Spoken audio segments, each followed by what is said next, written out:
నమస్తే అండి. పల్లి ఉపేందర్, హస్నాబాద్ గ్రామం, హస్నాబాద్, తిరునాపల్లి మండలం, ఖమ్మం డిస్టిక్. కాంగ్రెస్ ప్రభుత్వం ప్రధానంగా 6 గ్యారంటీలు ఇచ్చి అధికారంలోకి వచ్చింది. ఆ 6 గ్యారంటీలలో మీకైనా రైతు రుణమాఫీ కానీ, రైతు బంధు కానీ, గృహజ్యోతి కానీ, 500కి సిలిండర్ కానీ, ఇందిరా మిల్లు కానీ ఏమైనా మీకు లబ్ధి పొందారా? మీరు ఏమీ లబ్ధి పొందలేదండి. 6 గ్యారంటీలు ఇచ్చిన ఒకటే కానీ ఓన్లీ ఇది ఫ్రీ ఛార్జీ ఒకటి ఫ్రీ అని అదొకటే అమలు చేశాడు. కానీ అబద్ధం ఆడి మొత్తం గెలిచిండండి. కానీ అతను ఏం చేయలేదు. రానున్న రోజుల్లో కాంగ్రెస్కు గడ్డు రోజులు. రుణమాఫీ వర్తించిందా మీకు? 2 లక్షల రుణమాఫీ లేదు, రైతు బంధు లేదు, ఏం లేదు. 2 లక్షల పై ఉన్న వాళ్ళు చేస్తున్నాడు, 2 లక్షల వాళ్ళకి గాడు చేయలేదు. కానీ చేసిందని చెప్తుండు. గతంలో రైతు బంధు కేసీఆర్ 10,000 ఇస్తే నేను 15,000 ఇస్తా అన్నాడు. ఇప్పుడు దాన్ని 12,000 ఇస్తా అని చెప్తున్నారు. ఉట్టి మాటలండి, అసలు వేస్ట్. ఆయన ఇచ్చిన కేసీఆర్ ఇచ్చిన 10,000 ఇవ్వడానికే చేతగట్లేదు. ఈయన 15,000 తీసుకొచ్చి ఎక్కడ ఇస్తాడు? ఇప్పుడు ప్రభుత్వం నుండి మీరు ఏం కోరుకుంటున్నారు రైతు బంధు విషయంలో?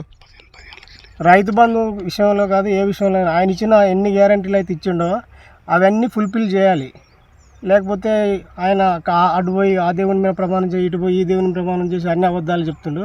మీ జిల్లా వ్యాప్తంగా, ఇప్పుడు ఈ జిల్లా ఉన్న జిల్లా వ్యాప్తంగా కానీ, నియోజకవర్గ వ్యాప్తంగా కానీ, లేకపోతే మండల వ్యాప్తంగా కానీ ఎంతమందికి ఎంత శాతం రుణమాఫీ జరిగింది?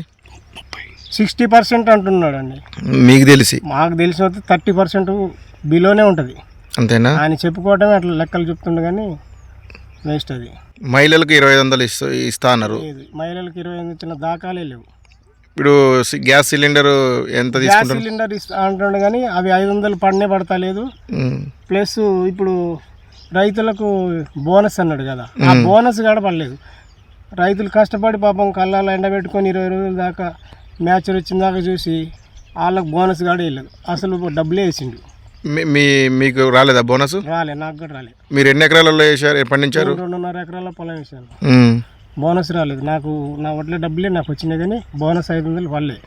చివరిగా ఇప్పుడు ఏం తెలుసుకున్నారు ఈ ప్రభుత్వానికి? చివరిగా ఏం చెప్పుకున్నారు, ఇది 5 సంవత్సరాలు ఉండే ప్రభుత్వం కాదు. నెక్స్ట్ ఇయర్కి వెళ్ళా ఈ ప్రభుత్వం కంపల్సరీ దిగిపోతుంది, అది గ్యారంటీ.